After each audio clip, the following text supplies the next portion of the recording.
Интернат наны. Шерхан Мұртаза. Әлтай нанға тоймаушы еді. Басы дәу үрпек шаш, мойны қылдырықтай, шүңірек көз, томпақ ауыз қара бала болатын. Бол бірақ оқуға олақ, есіл дерті ауқатқа ауып кеткен сияқты еді. Сабақтан қала береді. Ебі келсе асханаға кезекші болуға тырысады.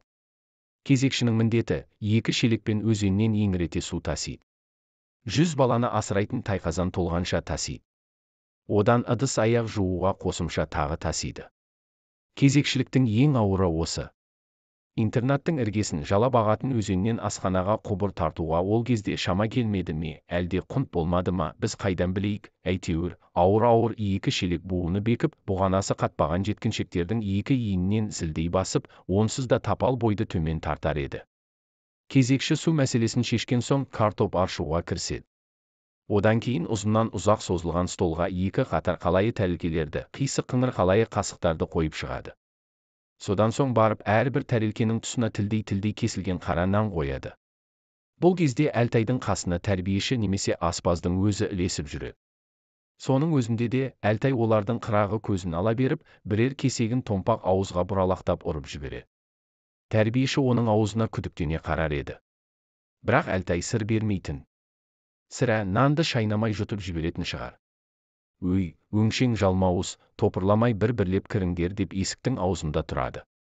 Кезекшілік күні өткен соң, Әлтайдың көңілі той тарқағандай құлазып қалады. Интернаттың әшмүшкедей нормалы нанын місе тұтпай, қоңқылдап, сабақ біткенше әрең шыдайды.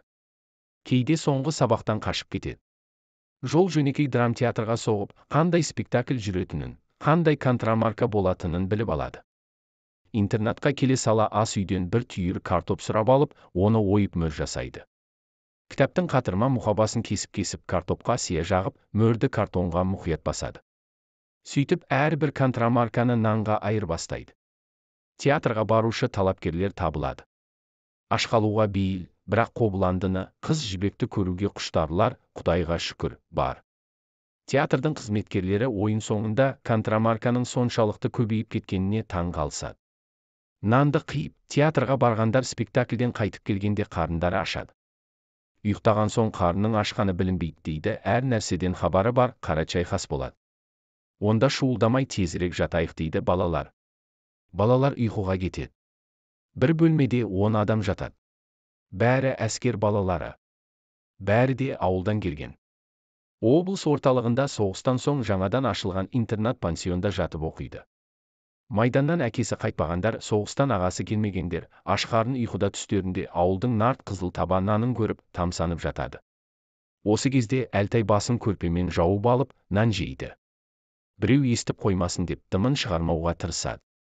Контрамаркаға айырбастап алған нанды тауысқанша ұйқы жоқ. Бір күні Әлтай әшкереленіп қалды. Сәттіғұл дейтін бала оның түнде нан жеп жатқанын біліп қойыпты. Полундра деп Сәттіғұл айқай салсын. Балалардың бәрі үй өртеніп бара жатқандай орындарынан сасқалақтап атып тұрсын.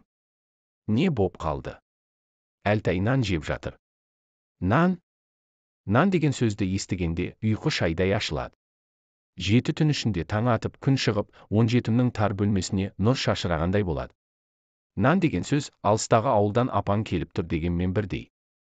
Айында жылында ауылдан апаң бір келгенде кіші қалта талқан, бірер таба нан әкелер еді. Іні қарындасыңның аузынан жырып әкеп тұрғаны есіңе түскенде, талқан тамағыңнан өтпейді-ау. Сәттіғұл барып Әлтайдың үстінен көрпені жұлып алады. Әлтай қақпанға түскен қасқырдай ақсиып айбат шегеді. Бер бізге де, дейді Сәттіғұл. Басқалар бұл кезде Сәттіғұлды үнсіз қуаттап анталап тұрады. Неге берем, өзімдікі, деп шаңқ етеді Әлтай. Жоқ, біздікі, дейді Сәттіғұл. Нан қалған жоқ, әйтпесе не көрініпті, беремін ғой, өле жегенше бөле же деген ғой. Өй, сен мақалдамай шығар бері, қалған жоқ деуін қарашы. Балалар, шамаданын ашыңдар, деп бұйырады Сәттіғұл.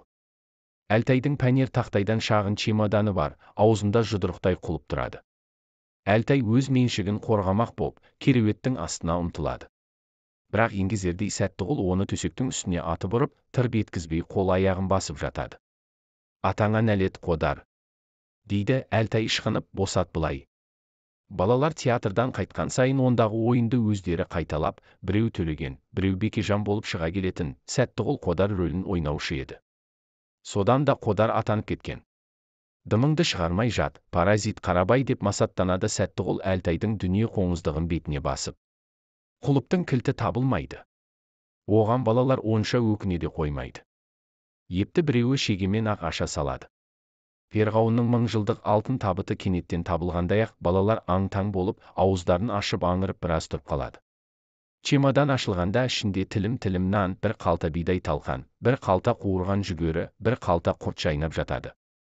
Балалар енді есін жиып мол тағамға қол сала бергенде Сәттіғұл айқай салады.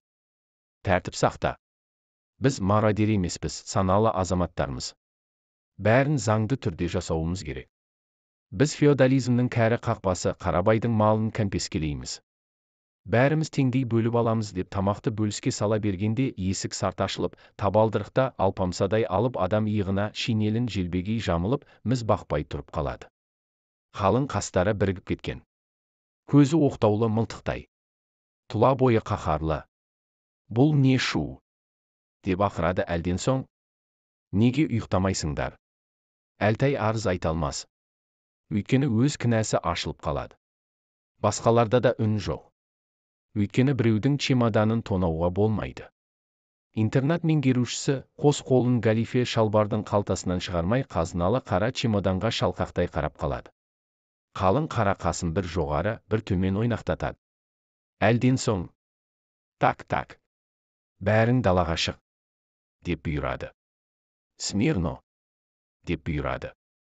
Сөйтеді де асықпастан шалқақтай басып, өз үйіне қарай беттейді, кетіп қала алмайсың. Түн ортасында тікеңнен тік тұрғанда оңай емес. Балалар күңкілдеп Сәттіғұлды кінәлай бастайды. Сен болмағанда тып-тыныш ұйықтап жататын едік. Мен сендерге жақсылық жасамақ болсам, қарай гөр бұларды. Мен емес, анау Қарабай кінәлі деп Сәттіғұл жабайы қодастың назарын Әлтайға бұрып салады. Әлтай енді бір табын сиырдың ортасына түскен қасқырдай болады. Оның бақытына қарай интернаттың бастығы қақырынып жөткірініп үйінен шығады. Балалар қыбыр етпей смирно тұрып қалған. Ай сәулесіне қасқа басы шағылысып, дәу ағай асықпай бір басып таяп келіп. Қарындарың ашты ма? Дейді. Дәл қазір жаурадыңдар ма деген сұрақ орынды сияқты. Бірақ интернат меңгерушісі, қарындарың ашты ма? Деп сұрайды. Айтпайсыңдар ғой. Онда тұра тұрыңдар тағы да деп дәу ағай қайтадан өз үйіне асықпай аяңдай бастайды. Ағай.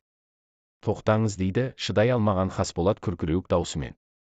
Онан соң жолдастарына қарап. Ашынған қарын тойынар. Барыңдар, ұйықтаңдар, деп бұйырады.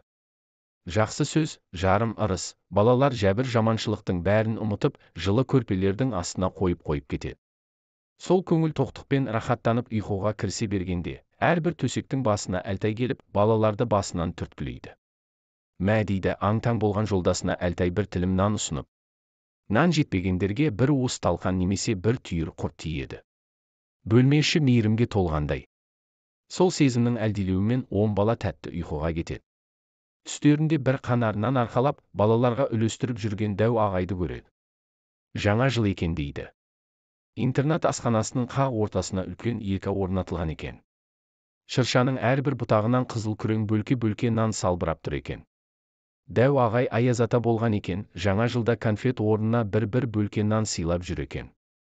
Сол бөлкелердің қақ ортасына Әлтайды салбыратып іліп қойған екен. Қыстың қысқа күні асханадағы тілдей қара наннан басталады. Ештеңе өзгермеген. Әлтай бүгін кезекші емес, содан да қабағы салыңқы. Кезекші болмаған күні мектепке барар жолдағы нан магазинін қалайда бір сүзіп өтер. Магазинші сары әйел ұдайы ашулы болады. Әлтайдың карточкасы жоқ екенін біледі де. Бар айда, деп қуып жіберетін. Бүгінде мектептен қайтқанда шыдамай, кабактың тұсына тоқтамай өтпейтін маскүнем құсап, Әлтай нан магазиніне қалай кіріп кеткенін өзі де білмей қалған. Кіруін кірсе де, сатушы қатын ұрсар ма екен деп қипақтаған. Бірақ сары әйелдің жүзі жарқын, қабағы жазылған. Сақ-сақ күледі. Күледі де пештен жаңа шыққан жып-жылы нанды күндегідей тілдей етіп тілмей, бөлкесімен беріп жатыр. Карточкаға емес, ақшаға беріп жатыр. Магазиннің іші нанға тіреліп тұр. Жарықтықтың иісі жұпардан 100 есе артық. Әлтай интернатқа алып ұшып жетіп, асханаға кірсе күндегі тілдей тіліктердің орнына жарты бөлкеге жақын дәм қойылған екен. Ал, қарындарың тояды енді. Карточка системасы жойылды. Нан молайды. Сендерді нан күнімен құттықтаймын, деді интернат меңгерушісі.